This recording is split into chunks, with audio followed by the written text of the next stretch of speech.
اب ایک اور واقعے کی طرف اشارہ ہے، وَإِذِ اسْتَسْقَىٰ مُوسَىٰ لِقَوْمِهِ، اور جب یاد کرو کہ جب پانی کی دعا مانگی موسیٰ علیہ السلام نے اپنی قوم کے لیے، فَقُلْنَا اضْرِب بِّعَصَاكَ الْحَجَرَ، تو ہم نے موسیٰ کو یہ وحی کی کہ اپنا جو عصا ہے وہ پتھر پر ماریے، ایک چٹان کے اوپر، فَانْفَجَرَتْ مِنْهُ اثْنَتَا عَشْرَةَ عَيْنًا، اس میں سے بہہ نکلیں گے 12 چشمے۔ تو یہ اللہ کی طرف سے معجزہ ہوا کہ جیسے ہی انہوں نے چٹان پہ مارا تو 12 چشمے نکلے۔ اچھا اب آپ دیکھ رہے ہیں ان میں واقعات کی ترتیب کوئی نہیں ہے، میں نے تو آپ کو ترتیب سے واقعے سنائے نا۔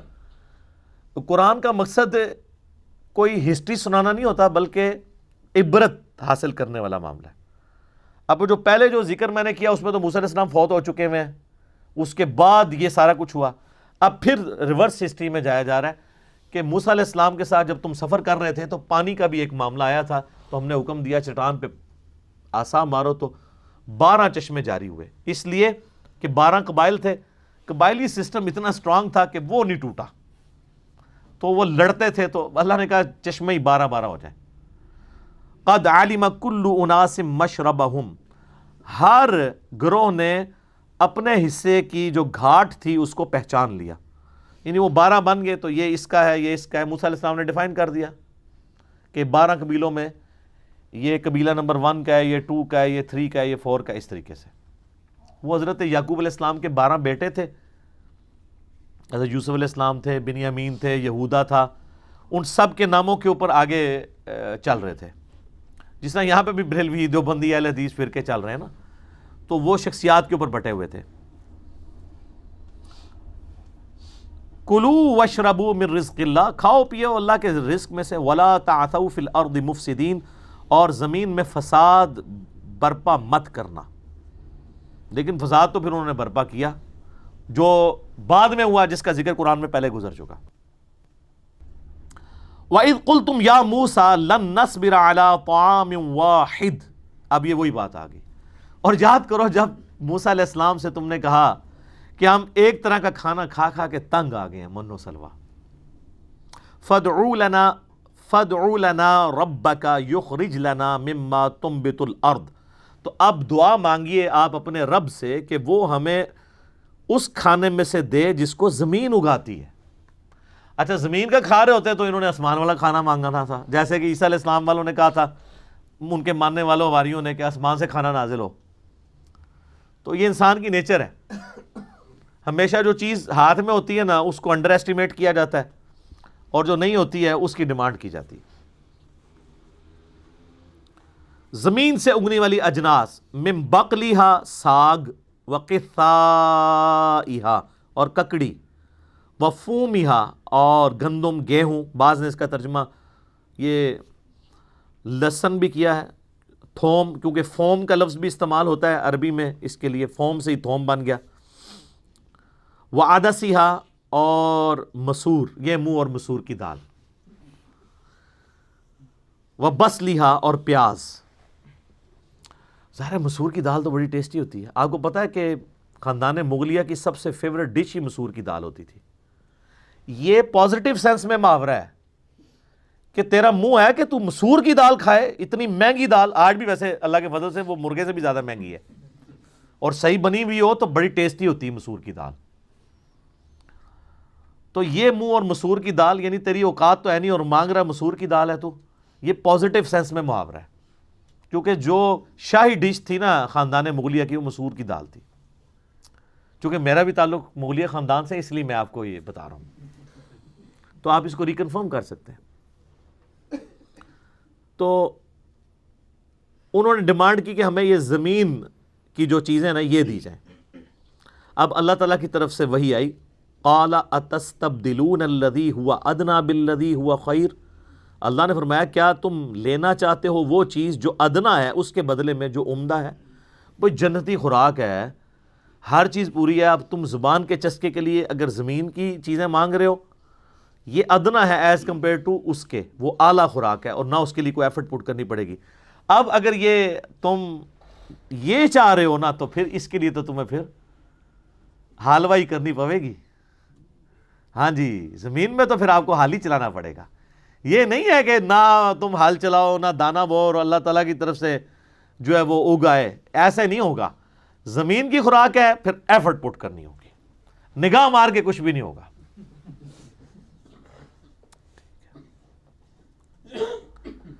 اہبطوا مصرا، اچھا اب اتر جاؤ زمین میں. فإن لکم ما سألتم، تمہیں اس میں ہر وہ چیز ملے گی جو تم نے مانگی ہے. یعنی ظاہر اگانا تو اللہ نہیں ہے نا. تم ہل چلاؤ زمین میں، بیج بو، محنت کرو، اللہ کی طرف سے بارش آئے گی، اریگیشن کا انتظام ہوگا. اور شام آپ کو پتہ ہے ویسے اریگیشن کے اعتبار سے بڑی فٹ جگہ ہے سٹل ابھی بھی. تو اللہ تعالیٰ تمہیں خوراک دے گا. اب تم نے جو ہے نا وہ کمٹمنٹ کے ساتھ زمین میں کرنی ہے محنت. اب چونکہ انہوں نے اللہ تعالیٰ کی جنتی خوراک کو ریجیکٹ کر کے اور ادنا خوراک کی طرف توجہ کی، اب اللہ تعالیٰ کا عذاب کا کوڑا اس پہ بھی آیا. یہ دوسرا یونیورسل ٹروتھ آ رہا ہے. اللہ اکبر. وَضُرِبَتْ عَلَيْهِمُ الذِّلَّةُ، ہم نے ان پر تھوپ دی ذلت، والمسکنہ، اور غربت. غربت سے مراد ہے یعنی غریب الوطنی پھر ان کے لیے لکھی گئی کہ آپ ٹھیک ہے مشقت اٹھاتے رہو، اب قیامت تک کے لیے اپنی محنت کرو. وَبَاءُوا بِغَضَبٍ مِّنَ اللَّهِ، اور وہ مستحق ہو گئے اللہ کے غضب کے. کس لیے ہوئے؟ ذَلِكَ بِأَنَّهُمْ كَانُوا يَكْفُرُونَ بِآيَاتِ اللَّهِ، اس لیے کہ وہ اللہ کی آیات کا انکار کیا کرتے تھے. اچھا یہ مجھے بتائیں اللہ کی آیات کا انکار کیسے کرتے تھے؟ وہ ہے ہی مسلمان تھے. تو یہاں کفر کا لفظ آیا. ہمارے یہاں پہ ہم کوئی آیت کافروں والی پیش کریں، کہتے ہیں کافروں کے بارے میں، ہمارے بارے میں نہیں. اور سر کفر کا عربی مطلب ہے انکار کرنے والا.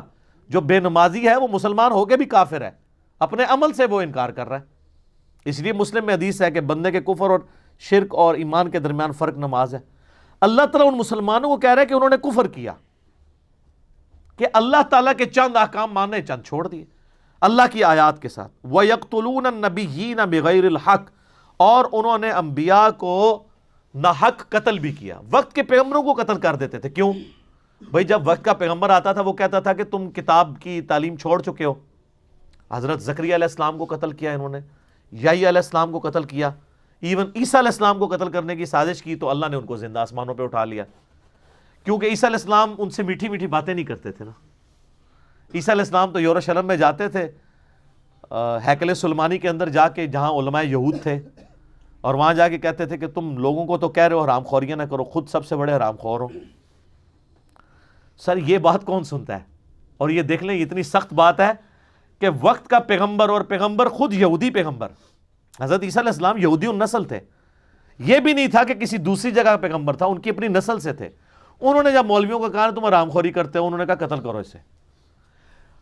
اگر وقت کا پیغمبر صحیح بات کرے تو مولوی جو ہے اس کو قتل کرنے کی سازش کرتے ہیں، تو مجھے آپ کو کدھر چھوڑنا ہے؟ انہوں نے لوگ کہتے ہیں جی اتنی امت تھی حسین کیوں قتل ہو گئے؟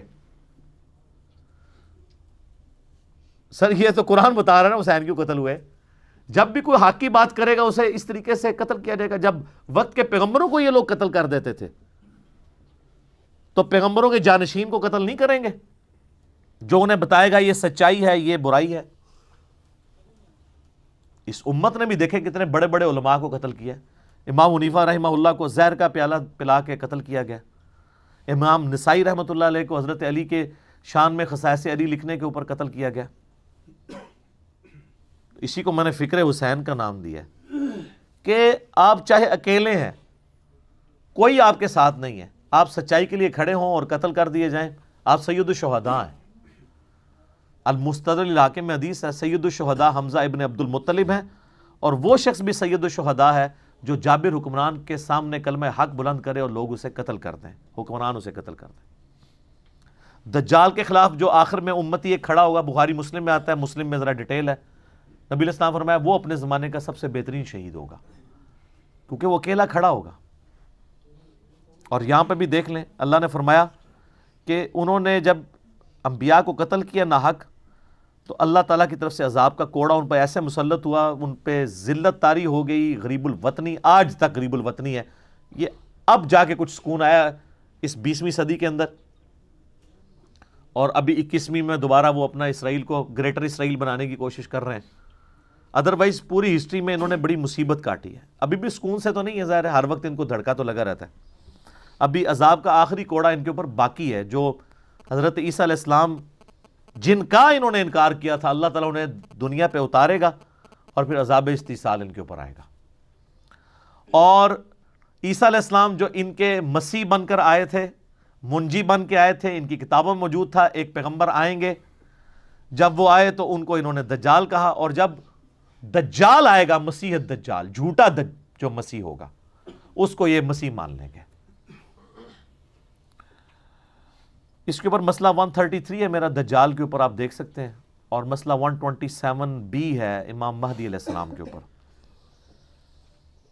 ذالک بما عصوا وکانوا یعتدون، یہ اس لیے ہوا کہ وہ اللہ کی نافرمانی کرتے تھے اور حد سے گزر جاتے تھے. تو سر یہ اس کو ذہن میں رکھیے گا، یہ دوسرا یونیورسل ٹروتھ بھی اس امت کے اوپر بھی اسی طریقے سے اپلائی ہوگا. اگر یہ علماء حق کو قتل کریں گے، ان کی آوازوں کو دبائیں گے، اللہ کی آیات کا انکار کریں گے، جو ان کو جھنجھوڑے گا اس کے اوپر یہ فتوے لگائیں گے، جو کہ یہ کرتے آ رہے ہیں ابھی تک، تو ان کے ساتھ بھی یہی کچھ ہوگا. اب میرے بھائیو، اگلی جو آیت ہے سورۃ البقرہ کی آیت نمبر 62، یہ قرآن حکیم کی چند مشہور آیات میں سے ہے جس کو مس یوز کیا جاتا ہے. عموماً جو دین الہی کی طرف بلانے والے لوگ ہیں، کامن ریلیجن، جو کہتے ہیں کہ یار پیغمبروں نے تو اختلاف پیدا کیا ہے، پیغمبروں کو بیچ میں سے نکال دو. اللہ کو تو یہودی بھی مان رہے ہیں، عیسائی بھی مان رہے ہیں، ہندو بھی مان رہے ہیں، مسلمان بھی مان رہے ہیں. ساری مصیبت جو ہے وہ ان کی وجہ سے کھڑی ہوئی ہے، نعوذ باللہ، کہ موسیٰ کے ماننے والے یہودی ہو گئے، عیسیٰ کے ماننے والے عیسائی ہو گئے یا نصارہ، اور محمد رسول اللہ کے ماننے والے صلی اللہ علیہ وآلہ وسلم مسلم ہیں. تو پیغمبروں کو کرو سائیڈ پہ، ڈائریکٹ اللہ والا معاملہ کیا جائے. یہ ہے شیطانی توحید، یہ ہے شیطانی ریلیجن. تو اس کے لیے پلیز ظاہر ہے قرآن پاک سے ہی وہ لیتے ہیں. وہ کہتے ہیں یہ سورۃ البقرہ کی آیت نمبر 62 اس پر گواہ ہے کہ پیغمبروں پر ایمان لانا کوئی ضروری نہیں ہے. اس کے اوپر میرا آلریڈی یوٹیوب پہ ایک کلپ اپلوڈڈ ہے، کیا یہودی اور عیسائی بھی جنت میں جائیں گے؟ لاکھوں لوگوں نے وہ کلپ دیکھا ہے. وہ اسی آیت سے پلی لیتے ہیں. ان الذین آمنوا والذین ہادوا، بے شک وہ لوگ جو ایمان لے کر آئے اور وہ لوگ جو یہودی ہیں، والنصارى، اور جو نصارہ ہیں یعنی کرسچنز، والصابئین، اور جو صابی ہیں. یہ صابی سے مراد ستارہ پرست نہیں ہے، ابراہیم علیہ السلام کے دین کی یہ بگڑی ہوئی شکل تھی، یہ بھی ایک گاڈ کے ماننے والے تھے. من آمن باللہ، جو کوئی بھی ایمان لے آئے اللہ پر، والیوم الآخر، اور آخرت کے دن کے اوپر، وعمل صالحا، اور نیک اعمال اختیار کر لے، فلہم اجرہم عند ربہم، تو ان تمام لوگوں کے لیے اللہ کے حضور اجر پکا ہے. ولا خوف علیہم ولا ہم یحزنون، ان کو قیامت والے دن نہ کوئی خوف ہوگا نہ کوئی غم ہوگا. وہ کہتے ہیں نہیں دیکھ لیں، اس میں اللہ تعالیٰ فرما رہا ہے کہ چاہے کوئی مسلمان ہے ایمان والا، چاہے کوئی یہودی ہے، عیسائی ہے، چاہے کوئی صابی ہے ابراہیم علیہ السلام کے دین پہ چلنے والا بگڑی ہوئی فارم میں، کیونکہ صحیح فارم میں تو ہم مسلمان ابراہیمی ہیں، ملت ابیکم ابراہیم هو سماکم المسلمین بل ملت ابراہیم حنیفا وما کان من المشرکین، ہم ابراہیمی ہیں. ان میں سے جو کوئی اللہ پر، یوم آخرت پر ایمان لے آئے، دو شرائط رکھی گئی ہیں. وہ کہتے ہیں اگر ایمان بالرسالت ضروری ہوتا تو یہاں پہ ذکر ہوتا. تو کہتے ہیں چونکہ اللہ اور رسول، اللہ پر اور آخرت پر ایمان لانا کافی ہے آخرت کی نجات کے لیے، لہٰذا رسولوں پر ایمان لانا کوئی ضروری نہیں ہے. لیکن قرآن حکیم کی آیات آؤٹ آف کنٹیکسٹ نہیں لی جا سکتی. اس کا کنٹیکسٹ سٹارٹ ہوا ہے 5ویں رکوع سے، اور 5واں پورے کا پورا رکوع سٹارٹ ہی اس بات سے ہوا تھا کہ اے یہودیو، تم سب سے پہلا کفر تو نہ کرو اس کتاب کا اور پیغمبر آخر الزمان کا انکار کر کے. ایمان بالرسالت کا ذکر تو پہلے ہو چکا ہوا ہے، سٹارٹ ایمان بالرسالت سے ہوا تھا. اس میں امپلائیڈ ہے کہ ایمان بالرسالت تو ہے. اس کو آپ مثال سے سمجھیں، میں کہوں کہ ڈاکخانے میں یا بینک میں بل صبح 9 سے شام 5 بجے تک جمع ہوتے ہیں اور آپ اتوار والے دن پہنچ جائیں اور آپ وہاں پہ انتظار کرتے رہیں، نہ ڈاکخانہ کھلے نہ بینک، تو آپ کہیں گے جی یہ تو علی بھائی نے جھوٹ بولا تھا. تو میں آپ سے کہوں گا کہ اس ایکسیپشن کے ساتھ تھا، یہ انڈرسٹوڈ تھی بات کہ اتوار والے دن بینک بند ہوگا. اب آگے سے مجھ سے کوئی جھگڑے کہ نہیں آپ نے مجھے اس وقت کیوں نہیں بتایا کہ اتوار کو نہیں کھلا ہوگا، تو میں کہوں گا کہ میرے بھائی تمہارا اور میرا کنسنسس ہے اس بات کے اوپر کہ اتوار پاکستان میں ایک ویکلی ہالیڈے ہوتی ہے، یہ بتانے کی ضرورت ہی نہیں ہے مجھے. یہی کہیں گے نا، جبکہ اللہ نے تو بتا بھی دیا 5ویں رکوع کے سٹارٹ میں کہ ایمان لاؤ اس آخری پیغمبر کے اوپر اور کافر نہ بنو اس پیغمبر کو اور اس کتاب کو چھوڑ کے. یعنی اتوار کے دن کی چھٹی بتائی ہوئی تھی، اب یہاں دوبارہ اس کو ریپیٹ نہیں کیا تو آؤٹ آف کنٹیکسٹ نہ لیا جائے. اور اگر کوئی اس تعویل کے ساتھ ایگری نہیں کرتا تو اس کے اوپر بھی آ جائے. اس میں کب لکھا ہوا ہے، ہم پھر وہی بات کریں گے، اس پہ کب لکھا ہوا ہے کہ ایمان لانے کے بعد، اللہ اور آخرت پہ ایمان لانے کے بعد نبی علیہ السلام پہ ایمان لانا ضروری نہیں ہے، یہ بھی تو نہیں لکھا ہوا. اگر اس میں ایمان برسالت کا ذکر نہیں ہے تو اس کا انکار بھی تو نہیں ہے. ہمارے پاس تو پھر دلیل ہے شروع میں، آپ کے پاس کیا دلیل ہے؟ اس میں اگر لکھا ہوتا اور رسولوں پر ایمان نہ لاؤ، آپ کی بات مان لیتے. آپ ایمبیگوس جملہ پکڑ رہے ہیں اس میں سے. اور دوسری بات یہ کہ اپنے اپنے زمانے میں ہر کوئی جب ذکر آیا کہ اہل ایمان یعنی محمد رسول اللہ کے ماننے والے صلی اللہ علیہ وسلم، اور یہودی یعنی اپنے زمانے میں جو صحیح یہودی تھے موسیٰ علیہ السلام کو ماننے والے، جن تک نبی علیہ السلام کی دعوت نہیں پہنچی، آپ کی پیدائش سے پہلے وہ مر چکے ہیں، تو ظاہر ہے وہ جنتی ہیں، اور ان کا یہودی ہونا ہی اس بات کی دلیل ہے کہ موسیٰ علیہ السلام کے ماننے والے ہیں. تو ایمان برسالت ہے، اس کی وجہ سے وہ یہودی تھے نا. نصارہ کیوں ہے؟ جیزس کرائسٹ کو ماننے کی وجہ سے. نبی علیہ السلام کے آنے سے پہلے جتنے عیسائی ہیں جو موحدین تھے، عیسائی کیوں تھے؟ کہ عیسی علیہ السلام نے ان کو توحید کا تعارف کرایا، تو امپلائڈ ہے، تو یقیناً وہ بھی جنت میں جائیں گے.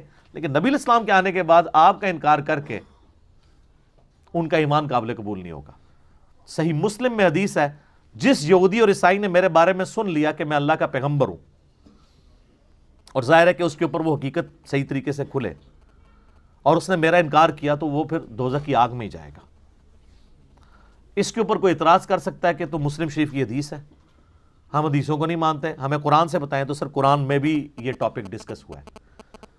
پارہ نمبر 6 کا سٹارٹ آپ ذرا نکال لیجئے سارے اپنے قرآن پاک کے اندر. قرآن سے ہی ہم اس بات کا ثبوت دیتے ہیں کہ جو صرف اللہ کو مانے اور رسولوں کو نہ مانے تو وہ بھی کافر ہی ہوتا ہے، یا اللہ کو مانے اور چند رسولوں کو مان لے، کسی ایک رسول کا بھی انکار کر دے، وہ بھی کافر ہوتا ہے. یہ بھی تو قرآن کی آیت ہے نا. یہ تو نہیں ہو سکتا کہ قرآن کی ایک آیت کو آپ نے لینا ہے باقیوں کو چھوڑنا ہے. قرآن کو ٹوٹیلٹی میں لینا ہے. اگر آپ نہیں لیں گے ٹوٹیلٹی میں تو قصہ آدم اور ابلیس قرآن میں 7 دفعہ آیا ہے، 6 دفعہ تو پتہ ہی نہیں چلتا کہ ابلیس فرشتہ تھا یا جن تھا. سٹارٹ اس سے ہوتا ہے، ہم نے فرشتوں کو حکم دیا سجدہ کرو، سارے فرشتے سجدے میں گر پڑے سوائے ابلیس کے. تو اس سے تو لگتا ہے کہ یہ ایسا کوئی نافرمان فرشتہ تھا کہ اس نے انکار کیا. 6 دفعہ قرآن میں ریپیٹ ہوا ہے اور اللہ تعالیٰ نے 6 دفعہ یہ سکپ کر دیا ہے کہ یہ جن تھا. اگر آپ وہ 6 دفعہ کو پڑھیں تو ایک عام آدمی یہی رزلٹ نکالے گا کہ یار چند فرشتے ایسے بھی ہو سکتے ہیں جو نافرمان ہو.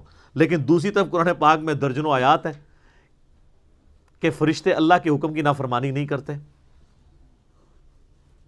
وہ وہی کرتے ہیں جو اللہ ان کو حکم دیتا ہے. تو پھر کوئی کہہ سکتا ہے قرآن میں تو بڑا تضاد ہے، جبکہ سورہ نساء کی آیت نمبر 82 ہے کہ اگر قرآن اللہ کے سوا کسی اور ہستی کی طرف سے ہوتا تو ہم اس میں بڑا اختلاف دیکھتے. اس میں اختلاف ہو ہی نہیں سکتا.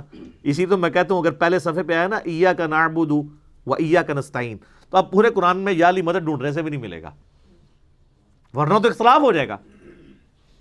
ہاں جو آپ ڈھونڈ رہے ہوں گے نا وستعینوا بالصبر والصلاۃ، نماز اور صبر سے مدد چاہو، کس کی؟ اللہ کی. تو وہ ہمارے ان اللہ مع الصابرین ساتھ ہی ہے. یہ تو نہیں المدد یا نماز، المدد یا صبر. یا آیا وتعاونوا علی البر والتقوی ولا تعاونوا علی الاثم والعدوان، نیکی پرہیزگاری کے کاموں میں ایک دوسرے کی مدد کرو. تو وہ تو سامنے ہو تو مدد کرو. یہ تو نہیں کہ مرے ہوئے بندہ آپ کو پانی پلا سکتا ہے تو چلے کو پلا کے دکھائے ہمیں. یا من انصاری اللہ، حضرت عیسیٰ نے کہا کون ہے جو اللہ کے دین کے لیے میری مدد کرے؟ تو حضرت عیسیٰ نے مردوں کو پکارا تھا. جس طرح آپ یہاں 100 کے قریب لوگ بیٹھے ہیں اور دنیا میں ہزاروں لوگ، یہ سارے میرے حواری ہیں نا، اللہ کے لیے میرے ساتھ جڑے ہوئے نا. تو یہ انصار ہے، انصار مدینہ نبی علیہ السلام کے ساتھ جڑے. ان کو انصار کیوں؟ مددگار. وہ مرے ہوئے نہیں، زندہ. وہ تو ظاہری اسباب ہے، وہ تو قرآن میں جگہ جگہ ہے کہ ہم نے اے نبی تمہارے ہاتھ مضبوط کیے صحابہ کے ذریعے. مرے ہوئے نہیں، زندہ. جو مرتا گیا وہ اللہ کی جنتوں میں جاتا رہا، جو باقی بچے انہوں نے مدد کی. ورنہ تو خیبر کے موقع پہ حمزہ ابن عبد المطلب کو حضور نے مدد کے لیے کیوں نہیں پکارا؟ حضرت علی کو اس لیے بلایا کہ وہ وہاں موجود تھے. پہلی 2 جنگوں کے اندر تو آرمی چیف جو ہے وہ حمزہ ابن عبد المطلب تھے، جنگ بدر میں بھی اور جنگ احد میں بھی. تو خندق میں حضور کہتے ہیں کہ جی قبر سے تشریف لیں، اب آپ سنبھالیں کمانڈ. نہیں، عقلوں پہ ان کے پردے پڑے میں. تو کانٹیکسٹ کے ساتھ سورۃ الکہف کی آیت نمبر 50 میں آیا کہ کان من الجن ففسق عن امر ربی. وہ جن تھا اس لیے اس نے اپنے رب کے حکم کی نافرمانی کی. سورہ کہف کی آیت نمبر 50 نکال دیں تو قرآن میں 7 دفعہ ایسی آیات ہیں جس سے ایک عام آدمی ڈسیو ہو سکتا ہے. یہ تو ہے ہی 2 دفعہ یہ آیت آئی ہے نا سورۃ الانعام میں اور سورہ بقرہ میں. وہ تو 7 دفعہ ڈسیو ہو سکتا ہے، لیکن ڈسیو وہ ہوگا جو گمراہی خود کمانا چاہتا ہے. قرآن کو کانٹیکسٹ میں دیکھے تو کوئی ڈسیو نہیں ہوگا، وہ پہلے ڈسکس ہو چکا ہے. قرآن کی ترتیب میں سورۃ الکہف جو ہے وہ بعد میں ہے، لیکن نازل وہ پہلے ہوئی تھی. اس لیے جب سورہ بقرہ میں آیا نا کہ فرشتوں کو حکم ہوا سجدہ کرو، سارے سجدے میں گر پڑے سوائے ابلیس کے، تو صحابہ کرام نے یہ نہیں پوچھا کہ ابلیس فرشتہ تھا، کیونکہ وہ پہلے نازل ہو چکا تھا. لیکن آپ جب مصحف پڑھیں گے تو آپ یہ کہیں گے جس میں تو کوئی نہیں لکھا ہوا، تو ہم آپ کو کہیں گے آگے پڑھو، یہی کہیں گے نا. جس طرح ہم کہتے ہیں ایاک نعبد و ایاک نستعین، کہتے ہیں آگے پڑھو اہدنا الصراط المستقیم صراط الذین انعمت علیہم. اہدنا الصراط المستقیم تو چھوڑ ہی دیتے ہیں، صراط الذین انعمت علیہم کہتے ہیں اور اس سے اپنے بزرگ ثابت کرتے ہیں. ہم کہتے ہیں پیچھے بھی پڑھو اہدنا الصراط المستقیم، سیدھا راستہ، بزرگوں کے راستے نہیں. اور تھوڑا آگے بھی پڑھ لو غیر المغضوب علیہم ولا الضالین. اے کیڑے بزرگ نے، یہ بھی ذرا پڑھو. تو وہ ہم عرض کر دیتے ہیں کہ مرنے سے پہلے اے مسلمان کر لے اس پہ غور. کتابوں کا خدا اور ہے، بابوں کا خدا اور جب غور کر چکو تو تمہارے اندر سے آواز نکلے گی کیا کہ نہ میں وابی نہ میں بابی، میں ہوں مسلم، علمی کتاب. اب آ جائیں ان آیات کی طرف جن کا میں ذکر کر رہا تھا. سورۃ النساء کی آیت نمبر ہے 149 کے بعد 150، تیسری لائن ہے 6 پارے میں، ان الذین یکفرون باللہ ورسلہ، بے شک جو لوگ کفر کرتے ہیں اللہ اور اس کے رسولوں کا، وَيُرِيدُونَ أَن يُفَرِّقُوا بَيْنَ اللَّهِ وَرُسُلِهِ، اور وہ یہ چاہتے ہیں کہ اللہ اور رسولوں میں فرق کر دیں. وَيَقُولُونَ، اور وہ کہتے ہیں، نُؤْمِنُ بِبَعْضٍ وَنَكْفُرُ بِبَعْضٍ، ہم بعض رسولوں کو مان لیں گے، بعض کا کفر کریں گے. آگی نا بات. وہ کہتے ہیں اللہ رسول کو علیحدہ علیحدہ کرو، چلو ماننا ہی ہے تو اپنی مرضی کا رسول مانیں گے. موسیٰ کو مانیں گے، عیسیٰ کو نہیں مانیں گے تو یہودی بن جائیں گے. عیسیٰ کو مان لیں گے، محمد رسول اللہ کا انکار کریں گے، کرسچنز بن جائیں گے. اور ہم سب کو مانتے ہیں لا نفرق بین احد من رسلی، ہم ایمان لانے میں کسی پیغمبر میں فرق نہیں کرتے، ہمیں تو سکھائی یہی گیا. ٹھیک ہے، تو کہتے ہیں چلو ہم بعض کو مانیں گے بعض کو چھوڑ دیں گے. وَيُرِيدُونَ أَن يَتَّخِذُوا بَيْنَ ذَلِكَ سَبِيلًا، اور وہ یہ چاہتے ہیں کہ درمیان کا کوئی راستہ نکال لیں. اللہ اکبر. اولئک هم الکافرون حقا، ایسے لوگ کٹر کافر ہیں جو کہتے ہیں ہم اپنی مرضی کے رسولوں کو مانیں گے باقیوں کو چھوڑ دیں گے. یہ قرآن میں ہے جناب، یہ صحیح مسلم شریف نہیں ہے. جو ایک پیغمبر کا بھی انکار کرے گا کٹر کافر ہے وہ. یا وہ یہ کہے گا کہ بعض پیغمبروں کو مانوں گا بعض کو نہیں مانوں گا، یا یہ کہے گا کہ اللہ کو مانوں گا رسول کو نہیں مانوں گا. یہی تو ہوا ہے. وہ فرق کریں اللہ اور رسول کے ایمان لانے کے اندر. وَأَعْتَدْنَا لِلْكَافِرِينَ عَذَابًا مُهِينًا، اور ایسے لوگوں کے لیے اللہ تعالیٰ نے ذلیل و خوار کر دینے والا عذاب تیار کر رکھا ہے. اللہم اجرنا من النار، اللہم اجرنا من النار، اللہم اجرنا من النار، آمین. اللہم من احییتہ منا فاحیہ علی الاسلام ومن توفیتہ منا فتوفہ علی الایمان. صحیح مسلم میں حدیث ہے کہ نبی علیہ السلام ایون نماز کی حالت میں بھی جب ایسی آیات پڑھتے تھے کہ جس میں اللہ کے عذاب کا ذکر آتا تھا تو اللہ سے نماز ہی میں دعائیں مانگا کرتے تھے. یہ سنت ہے. والذین آمنوا، اور جو لوگ ایمان والے ہیں، باللہ، اللہ پر لاتے ہیں ایمان، ورسولہ، اور اس کے تمام رسولوں پر ایمان لاتے ہیں، ولم یفرقوا بین احد منہم، اور کسی ایک کو بھی نہیں چھوڑتے ایمان لانے کے اعتبار سے کہ چلو یار ہم ساروں کو مانیں گے، عیسیٰ کو نہیں ماننا، دل نہیں مانتا. ایسے لوگ نہیں ہوں گے، وہ سارے پیغمبروں کو مانیں گے. اولئک سوف یؤتیہم اجورہم، ایسے لوگ ہیں جن کو اللہ تعالیٰ عنقریب بدلہ دے گا ان کے نیک اعمال کا پورا پورا. وکان اللہ غفور الرحیم، اور اللہ تعالیٰ بخشنے والا مہربان ہے. تو سر یہ آیت نمبر 150 سے 152 تک میں نے یہ قرآن سے ثابت کر دیا کہ جو سورۃ البقرہ کی آیت نمبر 62 کو جو لوگ آؤٹ آف کانٹیکسٹ پیش کرتے ہیں اور کہتے ہیں جی چاہے یہودی ہے، عیسائی ہے، صابی ہے، مسلمان ہے، سارے ہی سارے جنتی ہیں، چاہے وہ رسول اللہ کا انکار کر دے، کوئی موسیٰ کا انکار کر دے، کوئی عیسیٰ کا. تو قرآن نے سورہ نساء کے اندر کلیئر کیا ہے کہ بھائی کسی نے غلط مطلب نہیں نکالنا. اب آپ دیکھیں یہ جو لوگ ہیں جو وحدت ادیان کی بات کر رہے ہیں وہ اپنے زوم میں دو جرم کر رہے ہیں. ایک تو یہ کر رہے ہیں کہ اس آیت کو آؤٹ آف کانٹیکسٹ پیش کر رہے ہیں، اور دوسرا اس کا غلط مطلب نکال کر سورہ نساء کی آیت نمبر 150، 151 اور 52 کا انکار کر رہے ہیں. تو جب آپ غلطی کرتے ہیں نا تو سر پھر وہ اس غلطی کے ایفیکٹس نظر آتے ہیں. تو قرآن دیکھیں کسی حدیث کا محتاج نہیں ہے اپنے عقیدوں کی حفاظت کے لیے، کیونکہ منکرین حدیث نے تو ماننی نہیں تھی یہ حدیثیں. ہم قرآن کا جواب قرآن سے دے رہے ہیں. اس لیے میں کہتا ہوں ایز فار ایز عقائد آر کنسرنڈ، قرآن حکیم کسی بھی حدیث کا، کسی قول کا، کسی بزرگ کی خدمات کا محتاج نہیں ہے. ہاں یہ سب کے سب لوگ قرآن کے محتاج ہیں، سب کے سب لوگ. سر صحیح بخاری کے اندر حدیث ہے، حضرت ابوبکر کا پہلا جو خطبہ ہے اس میں الفاظ ہیں کہ اللہ نے محمد صلی اللہ علیہ وآلہ وسلم کو اس قرآن کے ذریعے ہدایت کاملہ تک پہنچایا، اور اب تم اس کتاب کو ان کی امت تک پہنچاؤ. سر پیچھے کیا رہ گیا؟ یہ ہے ہدی للناس، پوری انسانیت کے لیے ہدایت. وبینات من الہدی والفرقان، سورۃ البقرہ آیت نمبر 185. اور اس میں ہدایت کے روشن دلائل ہیں، اور یہ حق اور باطل میں تمیز کرنے والی کتاب ہے. یہ کتاب بھی اور جس پہ نازل ہوئی، صحیح بخاری میں حدیث ہے محمد فرق بین الناس، محمد صلی اللہ علیہ وآلہ وسلم لوگوں میں حق اور باطل میں فرق ہے. اور آپ کے علماء کرام، علماء کرائم نہیں میں کہتا، وہ کہتے ہیں قرآن حدیث ڈائریکٹ نہیں پڑھنا، آپ گمراہ ہو جاؤ گے. یہ بات کوئی یہودی عیسائی آپ کو آگے کرے تو آپ کہیں گے اللہ کا دشمن ہے. اور جو مسلمان شکل والا اسلام کا دشمن ممبر پہ یہ بات کرتا ہے، آپ اس کو کوٹ کرتے ہیں جی مفتی صاحب نے فرمایا ڈائریکٹ نہیں قرآن پڑھی تھا. تو سر اسلام کو باہر سے کسی خودکش حملہ آور کی کیا ضرورت ہے؟ اس کے اندر ہی ہزاروں کی تعداد میں علماء سو خودکش حملہ آوروں کی شکل میں موجود ہیں، اور پریکٹیکلی انہوں نے جو کچھ کرنا ہے اس امت کے ساتھ کر دیا ہے. خود تو بیڑا غرق کیا ہے اپنا انہوں نے، اور ہمارے باوجداد کو بھی انہوں نے جس گمراہی میں پہنچانا تھا وہ پہنچا دیا. یہ تو قیامت والے دن یہ لوگ جب گریبان ان کے پکڑیں گے نا تو سورۃ العذاب میں آتا ہے، کہیں گے اے اللہ ہمارے بزرگوں کو، ہمارے ان بڑے باباؤں کو دگنا عذاب دے جن کی وجہ سے دنیا میں ہم گمراہ ہوئے. ادھر نعرے مارتے تھے، ادھر نعرہ ہی ماریں گے یا اللہ چکو انہوں پہلے، چک کے پہلے انہوں سٹ، ڈبل عذاب دے انہوں.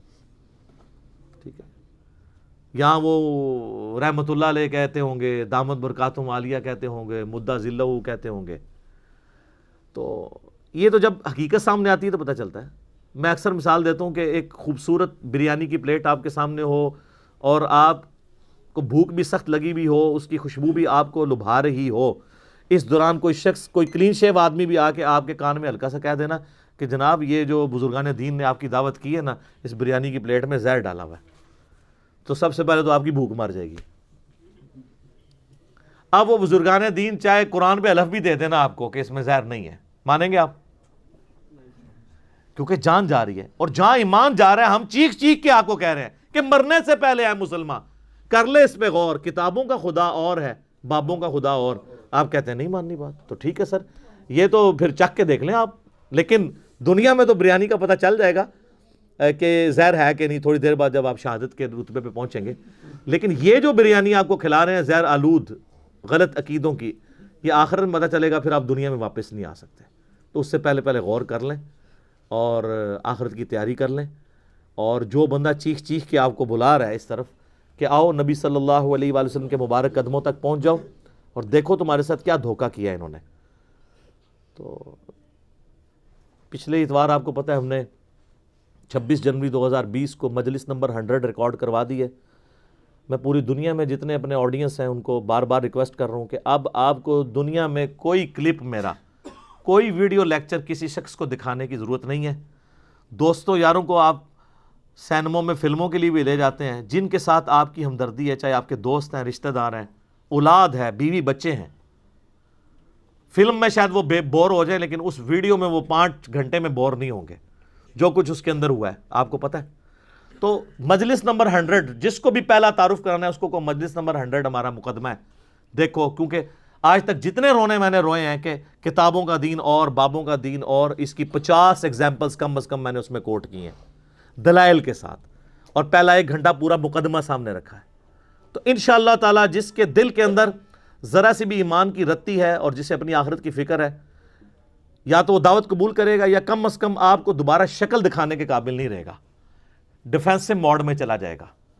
جو پہلے بڑے فیسے ماڑو تو کیڑے پاسے لگ گئے ہیں، پھر آپ کو دیکھ کے کترائے گا کہ یار یہ صحیح پاسے لگ گیا، میں انہوں شکل بھی نہیں دکھا سکتا. تو یہ بات قبول کر لے گا اور جھوم جھوم کے کہے گا کہ نہ میں وابی نہ میں بابی، میں ہوں مسلم علمی کتابی.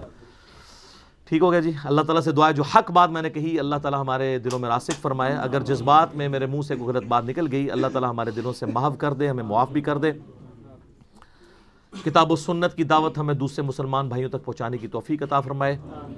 اللہم صلی علی محمد وعلی آل محمد کما صلیت علی ابراہیم وعلی آل ابراہیم انک حمید مجید.